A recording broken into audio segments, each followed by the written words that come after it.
Hello, and welcome to another edition of Brussels Sprouts. I'm Andrea Kendall-Taylor. And I'm Jim Townsend. And we're so glad you can join us. The Russia-Ukraine war has recently entered a new phase with the Ukrainian military's offensive in Kursk, making one of the most significant battlefield developments in more than a year, and indeed, the biggest foreign incursion into Russia since World War II. The Ukrainian armed forces have now reportedly seized more than 1,000 square kilometers of territory, including, as of Friday, 80 settlements in the Kursk region, and capturing critical infrastructure and leading thousands of civilians to flee their homes. The incursion caught Russian forces off guard, and U.S. officials have reported that Russia has been forced to redeploy fighters from inside Ukraine back to Russia as a result. While this offensive is an embarrassment for Putin and has for now changed the narrative around the war, there are still major questions, including about Ukraine's objectives and ultimately its prospects for success, including its ability to hold this territory over the longer term to make it useful in a potential future negotiation with Russia.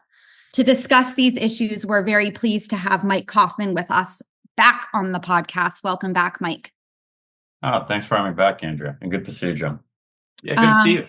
For those who may be tuning in for the first time, Mike is a senior fellow in the Russia and Eurasia program at the Carnegie Endowment for International Peace, where he focuses on the Russian military and Eurasian security issues. Okay, Mike, maybe let's give a lay of the land. We can start with Kursk and your assessments kind of as what's happening as of this Friday that we're recording. But then really helpful if you can kind of give us a tour of the horizon, kind of walk us through the entirety of the battlefield, because as we all know, Kursk is not the only area where the action is, and there are significant developments at other parts along the front. So over to you just to kind of walk us across the map, if you will. Sure. So I think we're at about the 10th day of the Ukrainian offensive in Kursk, right? Where it started on August 6th, and we're having this conversation on the morning of August 16th. And just to be upfront, a lot of what's happening in Kursk is still pretty fragmentary information. It's usually about a day delayed, if not more. And there's also a lot of games being played to try to suggest advances or other things that may not necessarily be taking place by both sides. So you gotta be a bit cautious. So with those caveats up front, I think at Kursk, Ukraine is still pushing forces into the offensive, but it seems to have slowed down very significantly after around the 6th or 7th day. Who controls what right now isn't clear. There's a sizable gray area. Ukraine probably captured somewhere towards 700 square kilometers of territory, but what they actually control or intend to control right now, we don't really know. Russian forces haven't stabilized the situation yet, but have been flowing a lot of reserves from inside Russia and have deployed some forces from Ukraine to counter this offensive. They've also pulled up supporting elements and have been using air power extensively and other strike capabilities. The offensive is still ongoing, and Ukraine has first tried to push a bit southeast from Sudzha, and then now northwest, trying to get around the town of Kareneva. I think initially what they were aiming to do was to capture Sudzha, Kareneva, and Rilsk, which is sort of 3 towns along a road that would have made for a decent buffer. My own interpretation, at least right now, is that this week Ukrainian leadership is very much at a decision point on what they want to do with the Kursk offensive, right? And we can get back to that later in the conversation. They've tried to expand the front a bit by conducting incursions in Belgorod region as well, which is a nearby region opposite Kharkiv. Russian forces anticipated that one, and those have not gone successfully. Kursk did very much catch the Russian military off guard. They were surprised by it. Ukrainian forces blew past Russian border guards fairly quickly. The only thing behind them seems to have been units from a motor rifle regiment that were primarily conscript staff, so They were they're neither really trained or sufficiently equipped to deal with a mechanized offensive, and that's where I think many of the POWs came from. Ukraine's taken, I think, hundreds of Russian soldiers prisoner as a result of this offensive. That said, there has been footage of some pretty heavy fighting since about the 7th day, right? And losses on the Ukrainian side too. I wouldn't say this is anecdotal evidence. I wouldn't say that it suggests high levels of losses, but not insignificant. It shows that after the first week, the fighting got a lot tougher. And so it's not clear yet how this will play out, but I think within a couple of days we'll be able to see if the Ukrainian offensive can sustain momentum and if they're going to expand the salient any further, or if Russian military is going to end up containing it. So if we look at the rest of the front line, and there's a whole other 1,200 kilometers to the actual war outside of the Kursk offensive, Russian forces have tried to launch several attacks in Kharkiv, and they have been pushing and making advances by Kupiansk, which is across the Oskil River on the eastern side of Kharkiv. But most importantly, the Russian military has not stopped advancing anywhere in Donetsk. And if anything, their advances have accelerated over the course of this offensive. So on the three main axes where they've been pushing, Pokrovsk and south of Pokrovsk, they've made steady advances over the course of the last 2 weeks. New York is largely been captured, or if not entirely captured at this point. They're making advances into Toretsk. Things are stable around Chasiv Yar, but I don't expect they will stay that way. And Ukrainian forces are increasingly in a precarious position if you look at the line south of Pokrovsk, which means that unless there's any significant changes, a withdrawal by Ukrainian units is imminent. Russian military at this point is barely 10 kilometers outside of Pokrovsk, which means it's well within artillery and drone range. And Ukrainian leadership has ordered an evacuation of that city. That city is a very important transit hub. Basically, what I'm saying is that the Russian advances along the front line in the areas where they've been prosecuting offensive operations over the last 4 months have not halted. And because Ukraine pulled some significant percentage of forces off of those lines in order to conduct this offensive is not being done with some additional reserve force that existed. They've taken on very significant risk, and they've thinned out important parts of the line. And so they're gambling quite a bit on what Kursk can achieve relative to the losses that we can already observe that have been taking place over the last 2 weeks. Just to add to that just for a second, is that it's also a priority now for logistics in terms of ammunition and this type of thing that normally would be flowing to handle that Russian pressure in the east is now going up to they're having to share it, with the forces that have gone into the Kursk region. So I think the guys having to face that Russian pressure in the east, it's not just thinning troops, but also thinning ammunition too.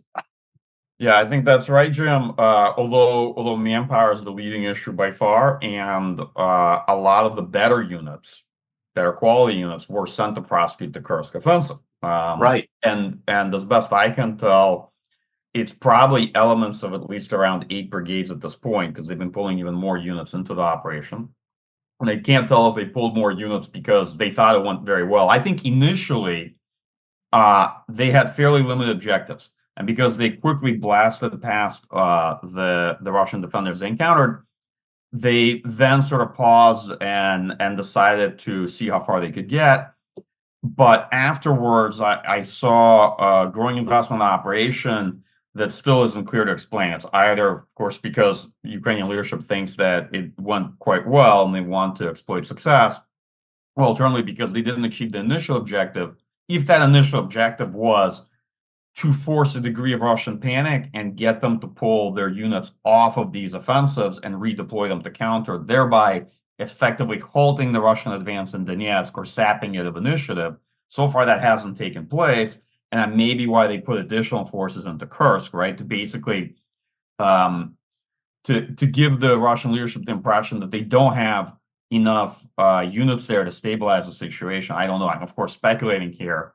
And just to be upfront, it's also quite clear, at least from my point of view, that we did not know about this offensive in advance, right? So not only those of us who've been observing the war were surprised by it and can't claim to know the objectives. I think even the folks whose job it is to actually coordinate assistance and engagement with Ukraine may not necessarily have known about it either, and are just sorting through what the objectives might be now.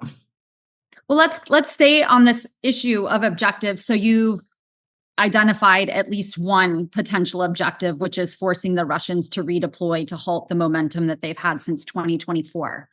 If you were kind of coming up with a list of other potential objectives, brainstorming what could have been behind the decision to take this risky endeavor, what would you say are some other potential alternative explanations or additional factors, additional objectives that you think Zelensky and Kyiv might have been trying to accomplish?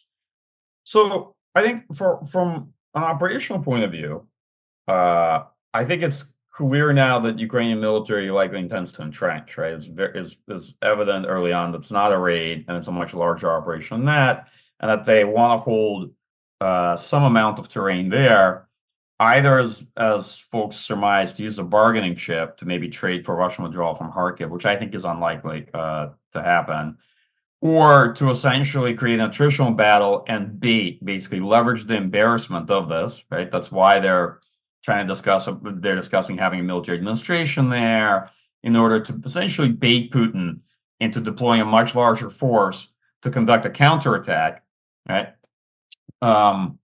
And thereby relieve a lot of the challenges and pressure that they have across the front line. We'll see if that pans out.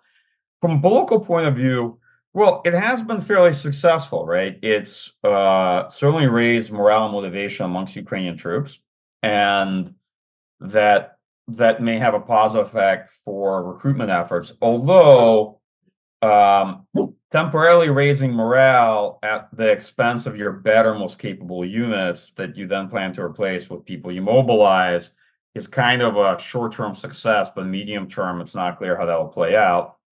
And certainly, it's done wonders to bring Ukraine back into the news and to change perceptions on what has, I think, long been presumed by folks as a negative trajectory in this war, and a degree of resignation that Russia held the initiative and there wasn't that much that Ukraine could do in terms of offensive operations. At least that's been the case for the last 10 days. The question I have is how things look on day 4 is interesting and important, but not nearly as important as how they're going to look on day 40. Okay, so that's the question I have, which is if this operation becomes a better and more successful version of, let's say, Krinky, where Ukrainian forces crossed the Dnieper River and held dislodgement on the left bank.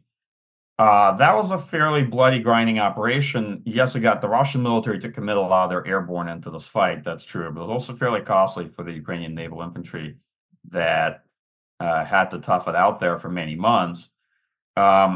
In Russia, you can do this, but there are challenges. There's a whole host of things that in Russia may not work as well. And I'll start off by mentioning Starlink, which Ukraine is heavily dependent on for communications and for data. So there are challenges that they'll have to think through.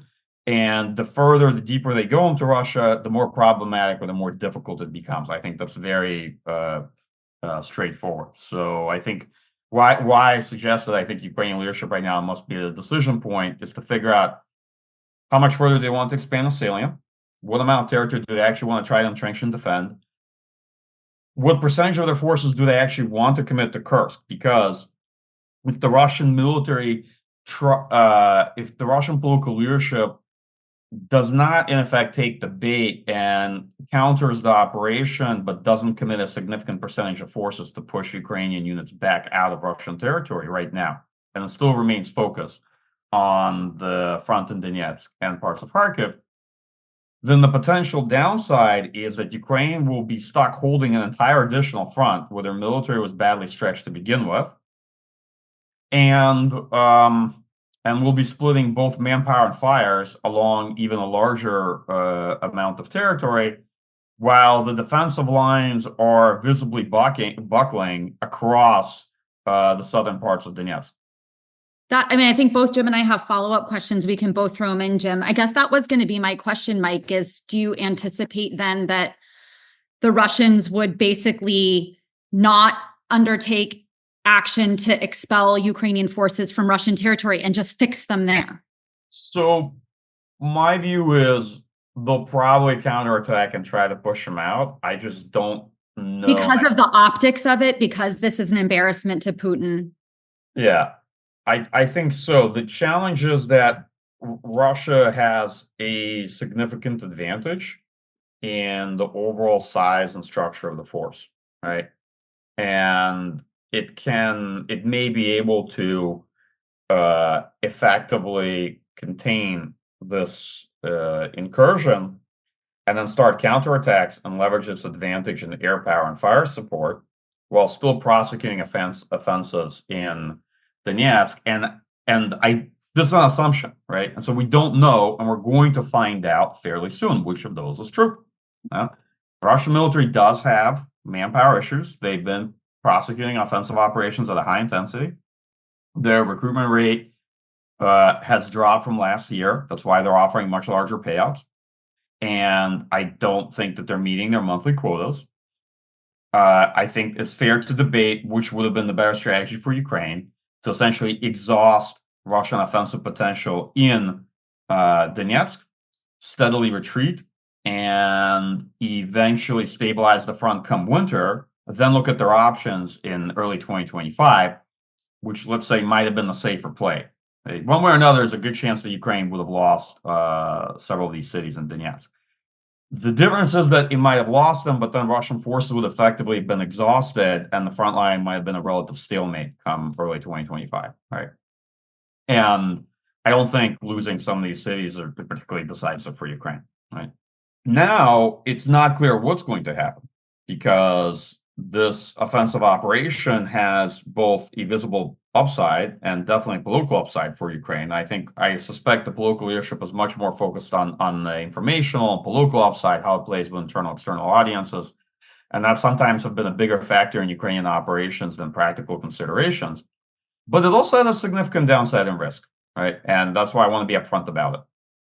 That it is a gamble, and it could change. It's certainly changing my assumptions on how fighting could go along the rest of the front line.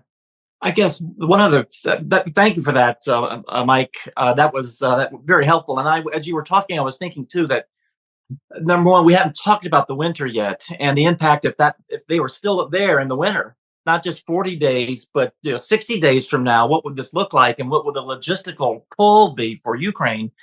That it's got to come from somewhere, and to take care of the winter needs of those Ukrainian troops in that salient. But another thing too, though, is that is this classic pocket problem where you lure your adversary to come deeper and deeper into your territory, and then you come along the flanks and you close that back door, and you've got that cauldron effect going on. And so one of the things that I'm going to watch to see but again, maybe they don't have the time and the inclination, the Russians, to do something like this because it takes time. But they could certainly lure them further in, or even where they are now, and close the back door on them, and thereby trapping that Ukrainian force of very seasoned forces, and also the equipment they're using too, the Martyr, and they got Stryker and other higher end item, if you will, Western equipment in that pocket. If they were to trap that kind of Ukraine force in there and then annihilate them, that would be a tremendous loss, and I'd be certainly worried about that. Well, we would see that beginning to happen, but it would be quite a loss for Ukraine.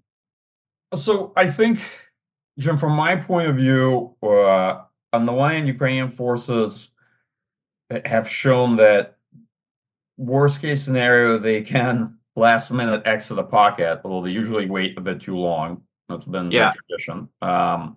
and then often units have to kind of make their own decision on when to exit, and then later on Right. there are recriminations over who gave what order to exit. I know. This has happened so much. I've seen it play out several times, and I think it was even most recently in Donetsk, the story cropped up again. But on the other hand, the Russian military typically has not been employing its forces at scale and at sufficient scale to achieve operationally significant breakthroughs, and so most of the time they are able to press Ukrainian forces back, but they're not able to conduct significant envelopments, and usually they're not able to exploit initial success the way they just typically employing their forces.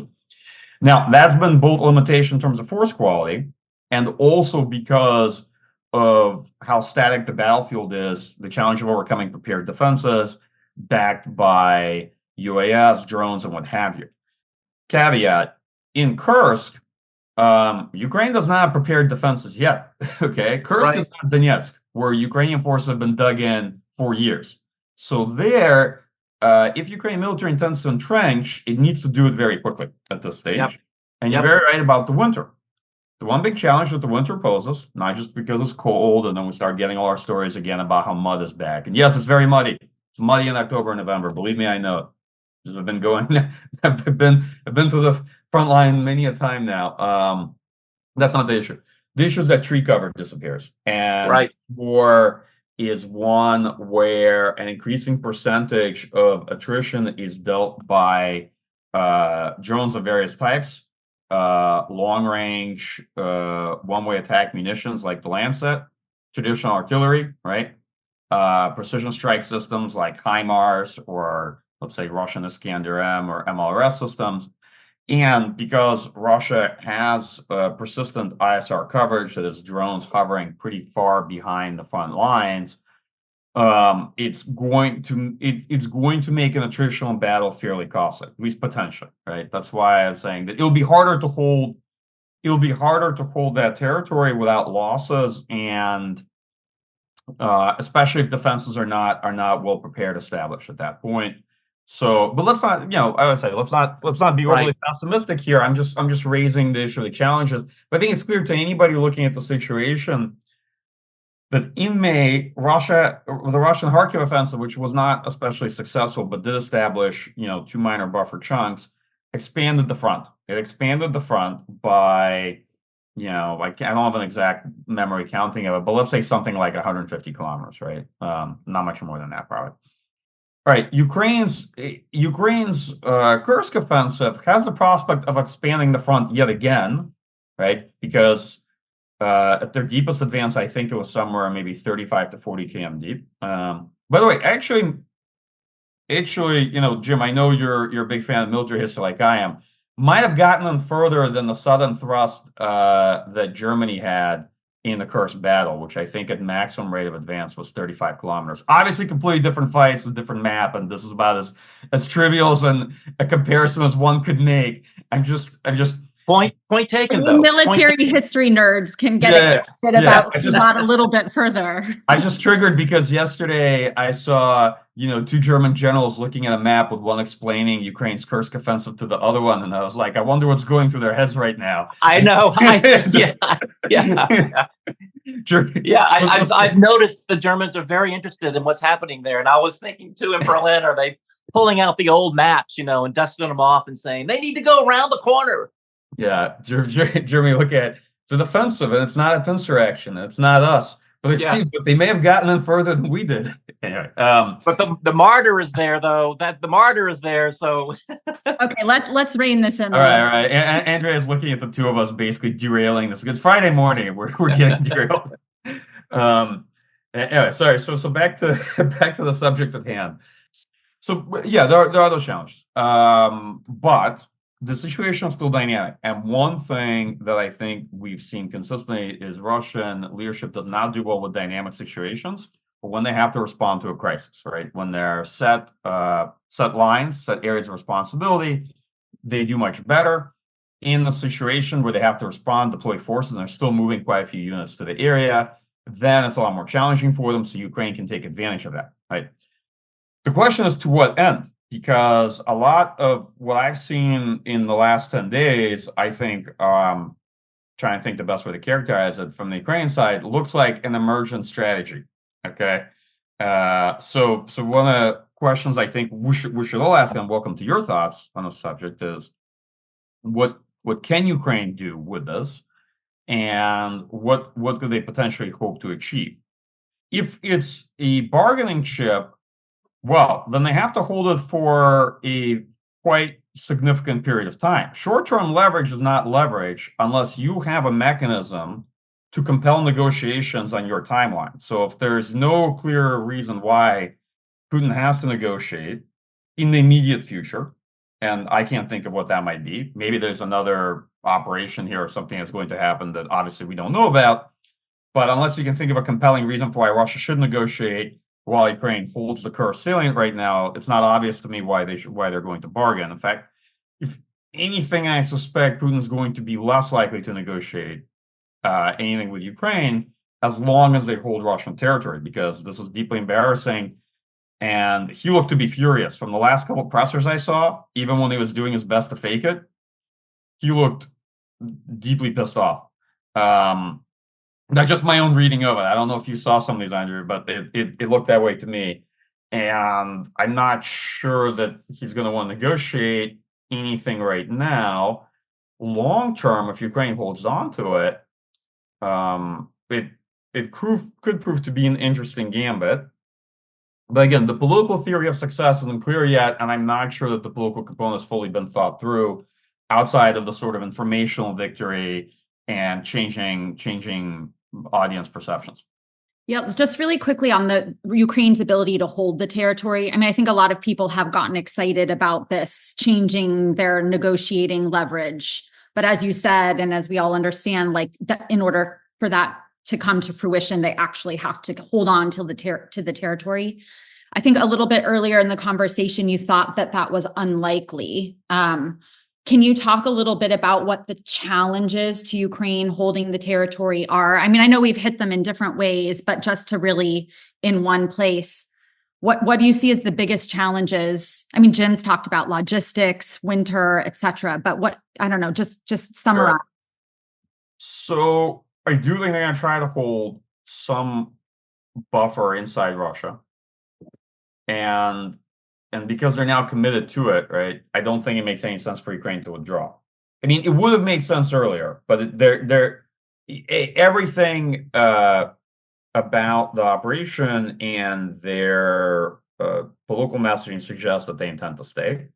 And hasn't Zelensky said they're going to set up a administrative headquarters kind of thing? Yes, exactly. And so now I think they're trying to widen it, because I think for Ukraine, it's now important to try to widen the salient and basically, in essence, to make it less narrow, to make it much more defensible, and then look at what percentage of territory they can hold. Because right now, it's a salient with a series of pockets that may not be very well defensible, so they have to reevaluate, look at what terrain they're actually holding, and figure out what they can actually defend there. And I can see they're trying to still get around the town of Kareneva, maybe take that road, possibly still try to push to Rilsk, which Rilsk, I suspect, was one of the initial objectives.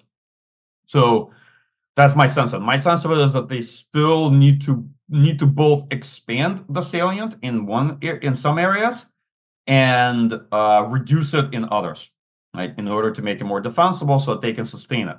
They're going to have to work through a logistics plan. They're going to have to work through a comms plan, and also figure out what forces they actually need to hold it, and then likely pull the rest of the units out and try to redeploy them back to the front.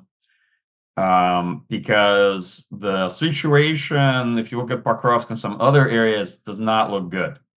I want to get back to the Putin reaction piece and talk a little bit about the domestic reaction. I agree with you. I mean, it seems like Putin is furious. And I mean, I think as we would expect, he's lashing out. He's lashing out at other Russian officials, but he's also lashing out against the West.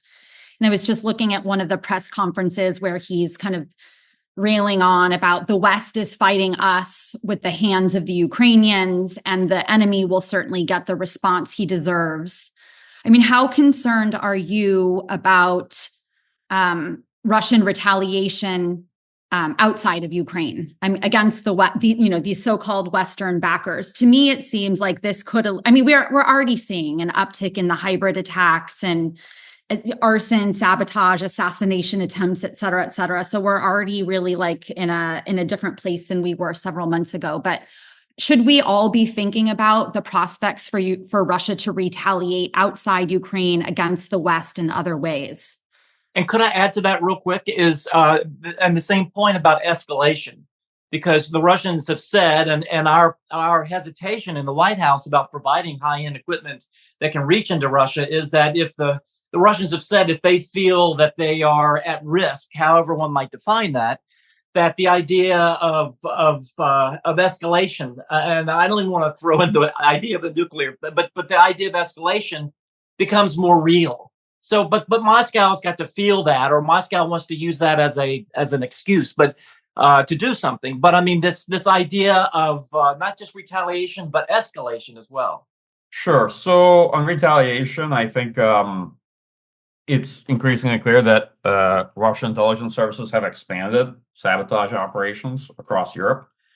I don't ascribe too many things to them, but it's clear, at least from my point of view, that this has been ongoing for some time now and has increased in level of intensity, and the sort of damage they're willing to inflict and the political risks they're willing to take the past several months. One thing that I also think is interesting is that it's like, I mean, some evolution in tactics in the sense that it's not just the Russian intelligence and security services, but they're recruiting like drug users and other derelicts inside these societies. So it's even more difficult for Western societies to weed out and stop these things because of this evolution in the people who are actually carrying out these acts. So, I mean, so there is an interesting evolution too, but I mean, I'm just underscoring your larger point that it has increased, and the risk appetite, including doing things that could incur casualties to citizens in NATO countries, that's all gone up. Sure. So I think Russia has been pretty clear that they're going to retaliate for the use of long-range strike capabilities in Crimea and changing U.S. policy back in, I think it was early June, enabling Ukrainian strikes with long-range precision-guided weapons on Russian territory, at least HIMARS systems. It's clear that there's not sort of a vertical escalation, but that they're considering horizontal escalation by providing technical expertise and certain capabilities to the Houthis. Right? They may not provide any weapons, but the Houthis may not need weapons. They may have what they want from Iran. What they may need is the kind of things that Russian specialists could provide. Otherwise, it's not clear. If you've seen the reporting about 2 weeks ago about Russian ships docking in Yemen, so on and so forth. Some folks may be getting off of them. Well, you can try to guess what is the cooperation and relationship that Russian services are looking to have with Houthis, who are actively trying to conduct attacks against the U.S. Navy, other allied navies, and shipping off their coast. So regarding attacks in Europe, it's clear that Russian services have switched to trying to contract and hire all these folks, right? Who I don't like the term like dark web, but I'm going to make a safe guess that they're paying people in cryptocurrency, that they're meeting, on the dark, that they're engaging on the dark web to do this, right? Alongside the typical operations that sabotage operations that have been run by GRU units. So that seems to be expanding as well. And you all know this, the threat alert level at U.S. bases in Europe was raised last month, if you recall. Right. Yep. I don't think it's because they expected a resurgent Al Qaeda threat in the middle of Europe. Yeah. Skeptical that that's a big issue, at Stuttgart or whatnot.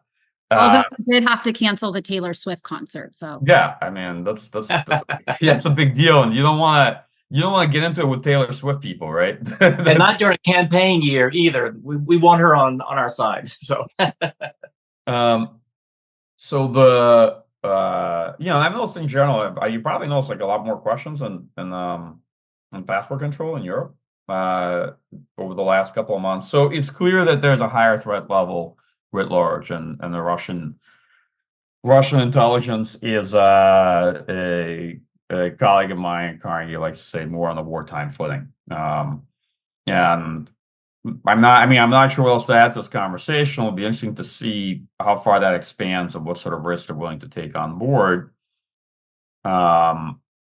There's, from my point of view, to some extent, this degree of escalation was inevitable and should have been assumed risk given the extent of our involvement in supporting the Ukrainian war effort. And I think a lot of folks still don't appreciate it. And not just ours, obviously, Brits and others. So I think that and some of the reason for the escalation concerns that I've heard, and people tend to be very dismissive about it, I think is because in certain cases it is fairly difficult to separate where Ukrainian operations are conducted independently of Western support versus where they are conducted with Western support, and there might not be any good way for Russians to tell the difference. And some folks say, okay, well, who cares? Fine, but I'm just raising it as a point. One thing just to raise, and I know we're getting short on time, but just to switch the topic a little bit, and that is with great ballyhoo, the F-16s began to trickle into Ukraine a few weeks ago. And so it's interesting to watch for when we might see those actually. I'm sure there's continuing training and bed down, all the things that come with bringing in a new weapon system like that. Dispersing them, finding places will be hard for the Russians to reach out and touch. But when do you think we're going to begin to see them on operations? And what do you think those operations might look like? I'm sure there's people out there who think, well, those F-16s are flying over Kursk right now, and it's like, well. So when do you think we're going to see them? And what do you think the missions are going to look like? Yeah, I don't think they're flying over Kursk right now. That's probably going to be a very heavily contested environment in terms of Russian air defense and Russian air cover. You've seen recent losses of MiG-29 and other aircraft that were trying to provide some standoff strike support on the Ukrainian side. I think that for now, Ukrainian Air Force is going to be learning the platform, how to operate it and maintain it. I suspect that they have enough pilots for just the initial batch of F-16s they received, and not a lot more. My view is that the initial missions will likely be air defense and see how useful it is at defense against cruise missile and drone strikes. Right. I don't know with that radar how effective it will really be in that role. You'd need AWACS support and other things ideally. I think in permissive environment, they may attempt to use it in standoff strike roles. Yeah, that's what I was thinking. Yeah. A lot depends on the munitions they're actually provided. You saw a political story yesterday that the Biden administration was considering providing JASSMs. Yeah. To Ukraine, which obviously can be used with F-16. And that's a big deal. That's a very tightly held munition. It is a big deal. The question is, of course, what restrictions they will provide it under, because Biden administration doesn't provide anything without some kind of caveats restrictions. So how are they going to gate its usage? Will Ukraine be able, for example, is Ukraine going to be able to use it in Kursk? Is going to be able to use it against Russia proper? Will it be able to use it against, certain very high value types infrastructure? Right? We don't know. Still, sortie rate and things like that tend to be pretty low. One of the challenges that Ukraine had with using Su-24s to fire Storm Shadows is that they had few operational aircraft. right? And so what Yeah. F-16 gives Ukraine potentially is they can get enough operational aircraft going at the same time, a much better and larger sortie rate. When you don't have a lot of operational aircraft, let's say at most you can get, you have a squadron of Su-24s, and let's say you can get 4 aircraft or something like that in a mission or less, with 2 air-launched cruise missiles per aircraft, then you're very limited in the salvo that you can fire. And that means that your penetration rate might at best be a couple missiles against Russian air defense, right? And so, you're both constrained on the intercept rate on the Russian end, but also your salvo rate isn't very high because you don't have a lot of aircraft that can take off at any given time. Yeah. If Ukraine had more and more operational F-16s and also more and more missiles, but again, combination operational aircraft, and they have to have the numbers of missiles, then you can get a salvo rate up, then you can go after more higher value targets, right? Because you can get, right.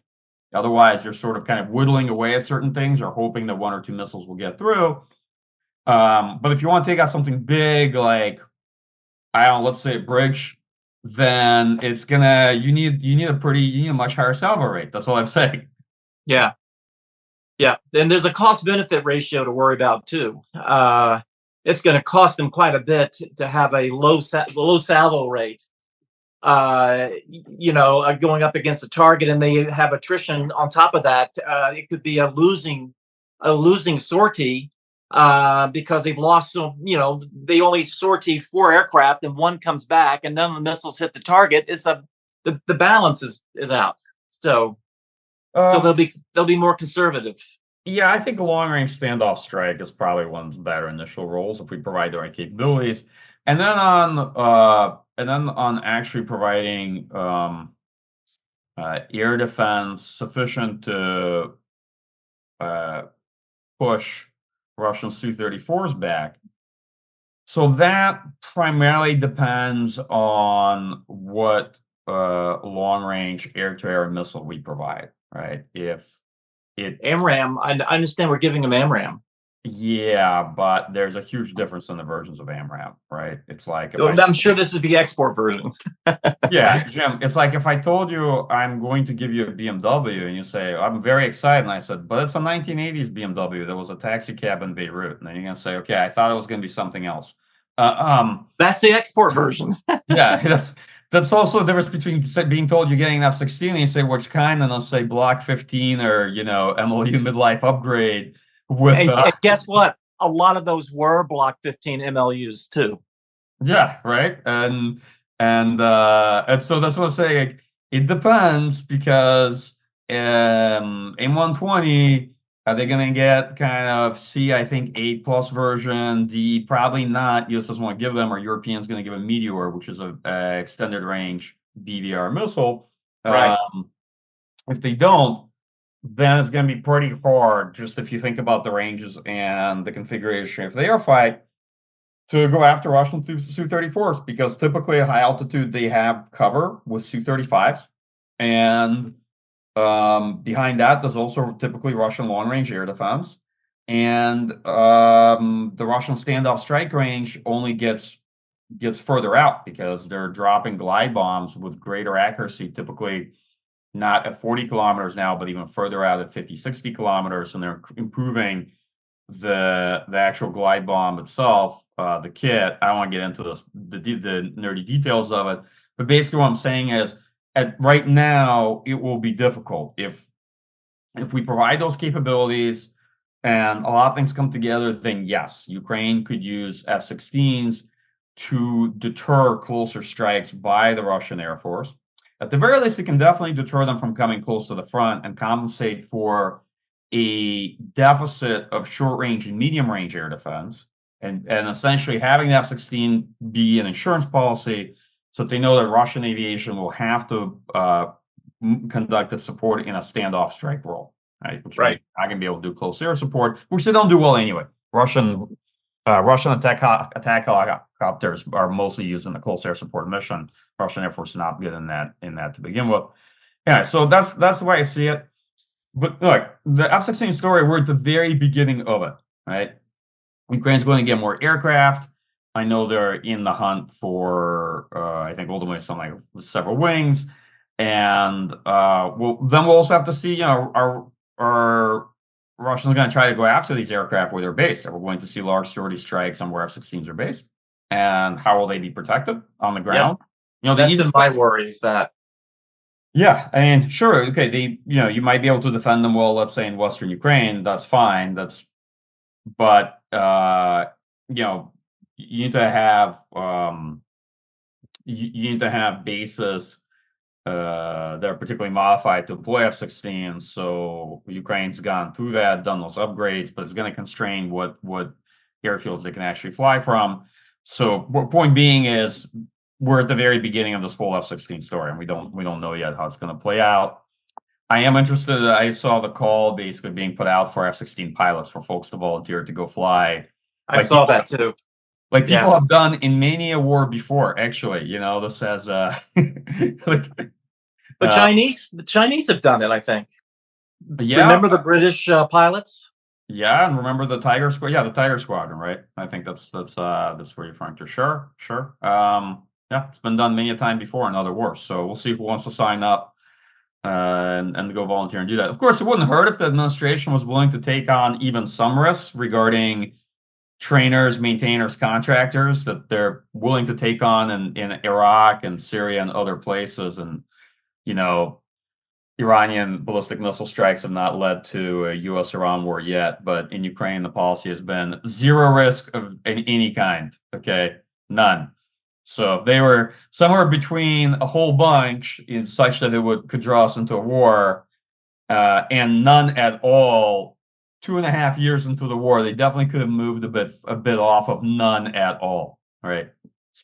Especially since all the evidence suggests that Russia isn't particularly keen to go to war with us either, given the military situation that they're in and given that their prospects in that kind of conflict.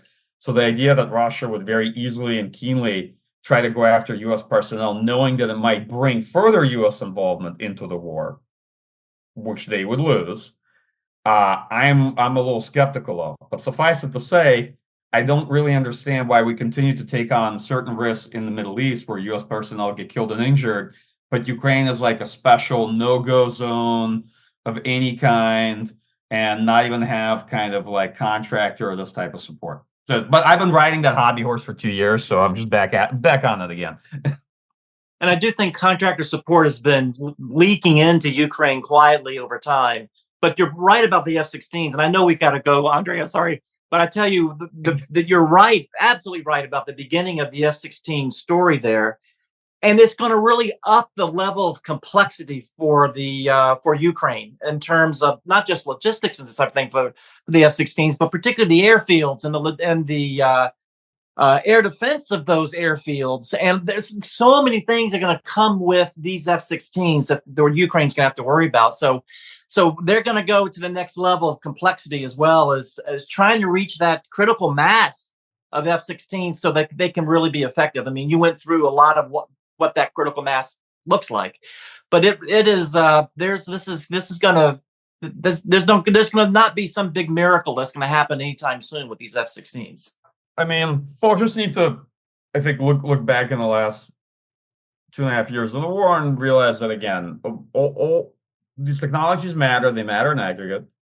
They matter when they're first introduced at scale, and F-16s have not yet been introduced at scale. Yeah. You can take advantage of these kind of capabilities in the conduct of, let's say, an operation, but there are no real game changers. It's a fairly superficial way to understand modern warfare. Usually the game changers are big picture enabling technologies, things like Starlink, for example, right? They're things that allow you to do a lot of other activities, and they're kind of big supporting enabling technologies, if you even want to use that glib term. And so, unfortunately, we get stuck on that whole narrative of, we got to get, the Leopards, and then we got to get the ATACMS, and now it's going to be the F-16. And folks I think we're finally at that point in the war where folks are getting off of the big expectations train that they put onto whatever is the next thing that the West is going to provide. Right. Yeah. Yep. And the reason I always hate it is because it led to short-term thinking, right? The next thing we're providing people like, all right, now this is going to be a decisive change in war. I'm like, No, prolonged conventional wars are not about this. Okay, I know. That's not what they're about. Yeah, I'll show you World War II. A lot of technologies were introduced to World War II on a month-to-month basis by the different actors involved. Some of them proved very critical to enabling operational success, but you're not going to look back to that war and say, finally the U.S. got that one version of the tank that was really good and that won it. Like, come on. I know. I agree. Well, this was really great as always. Mike, thanks for coming back. A super interesting development. I think people are really interested to know what's going on, where it's likely to go. So this was, although we didn't answer all the questions because we can't, it's really valuable information and we appreciate your expertise as always. Yeah, and also because Jim and I can't stay on track and go into different rabbit holes. I know. I expect it. I know. We've misbehaved. I know we've misbehaved, and I just hope you don't take it out on us next time. Well, until the next time. Thank you for listening to another episode of Brussels Sprouts, brought to you by the Transatlantic Security Team at the Center for a New American Security. You can find all of our previous episodes wherever you get your podcasts. And please remember to rate and review Brussels Sprouts so that new listeners are able to find the show.